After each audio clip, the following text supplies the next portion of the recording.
Қайырлы таң. Біріншіден кешегі Қазыбек Иса мырзаға қатысты тараған видеоға байланысты ең бірінші халықтан кешірім сұраймын. Яғни қарапайым адамдар, әсіресе үлкен ағаларымыз менің істеген ісімді дұрыс емес деп баға беріп отыр. Демек мен ресми түрде олардың пікірімен санаса отырып, бірінші кезекте халықтан және Қазыбек Иса ағамыздың өзінен кешірім сұраймын. Шыны керек, Қазыбек мырза, сіз қарапайым адамдардың, халықтың симпатиясына, сеніміне өте жоғары сенімге ие екенсіз. Ендеше парламентте нәтижелі жұмыс істеп, елге айна болғыңыз дегім келеді.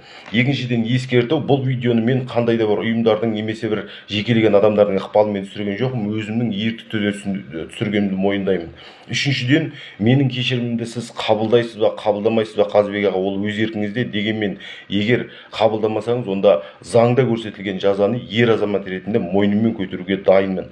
Жалпы парламент ол қарапайым халықтың проблемасы айтылатын, ашық айтылатын бірден бір жоғары заң шығарушы орган. Яғни сол жоғары органның өкілі болып, халықтың өкілі болып сайланғаннан кейін сол халықтың сеніміне ие болу, сол елге айна болу, үлгі болу әрбір депутаттың міндеті деп ойлаймын.